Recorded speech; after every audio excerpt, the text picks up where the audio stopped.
So a couple days ago, my neighbors dropped off about 15 pounds of Concord grapes, so I had to learn how to make grape jam in a hurry. So it's actually turned out to be pretty easy. It takes about an hour and a half, I would say, or less, to make about 8 jars of jelly.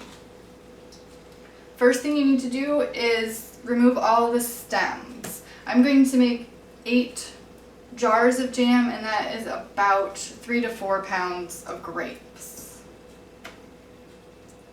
So first remove the stems and then you'll wash them.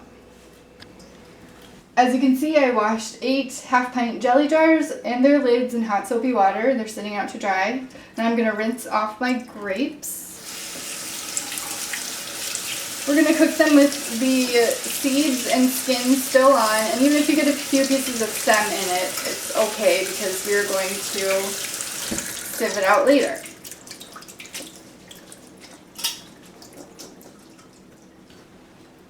Now we're going to cook the grapes down, and I'm adding a few cups of water to the grapes. And they'll simmer in this pot. This is an 8-quart pot.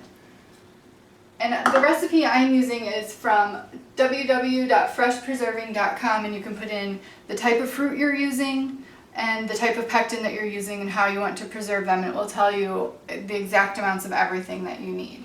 So now I'm going to turn this on and simmer it for 5 minutes with the lid on. Okay, so it's been 5 minutes. Our grapes have been simmering in 3 cups of water, and now they're ready to strain. Back here I have a few of my jars heating just on low heat to keep the jars warm so that they don't crack when we put the really hot liquid in. So now here I have just a bowl and a fine mesh sieve, and I'm going to scoop out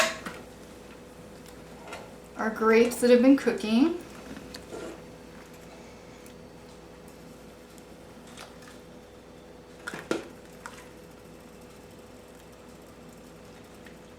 And press them through the sieve with the potato masher. What we're trying to do here is get 5 1/3 cups of grape juice from all of this. So I'll do this several times until I have squeezed out all the grapes and have the 5 1/3 cups that I'm looking for.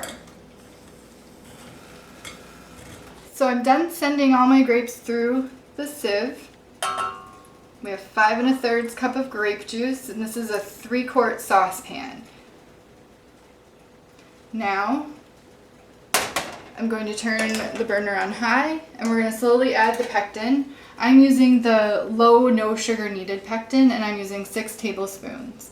And I'm going to slowly sprinkle it in while I stir until we get all the pectin incorporated.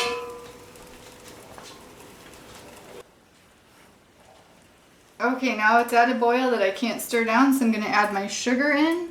I've measured 1 1/3 cup of sugar. We're going to just pour it in and stir it constantly.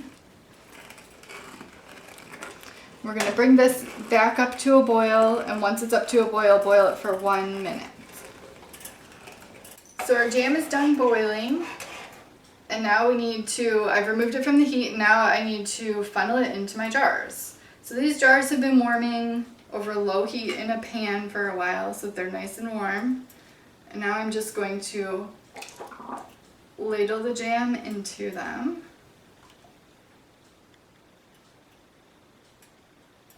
And leave about 1/4 inch of room at the top.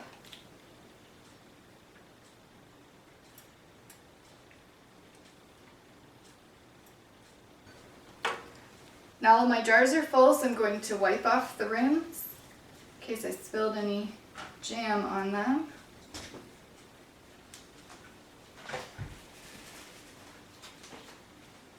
And now I'm going to screw on the tops.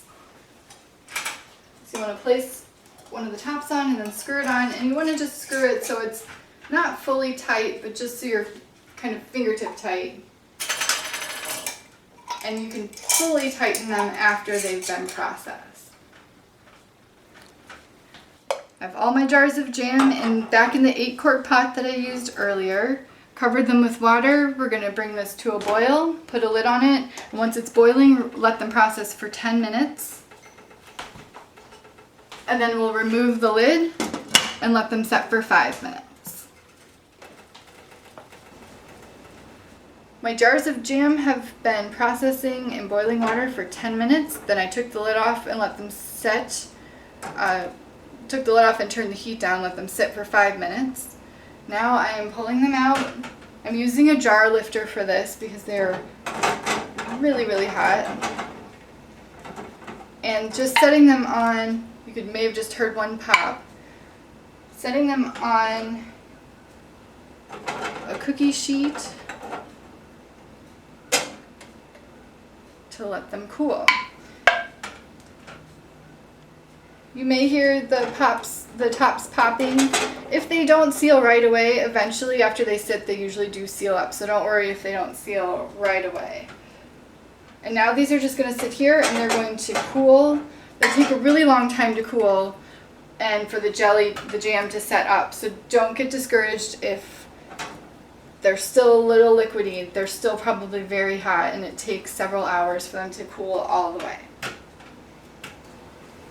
It's several hours later and my Concord Grape jam has set up and now I'm ready to spread it on some toast and eat it. So I hope you're lucky enough to come across a windfall of Concord grapes and you can make some Concord grape jam and enjoy it as much as I have. Thanks for watching.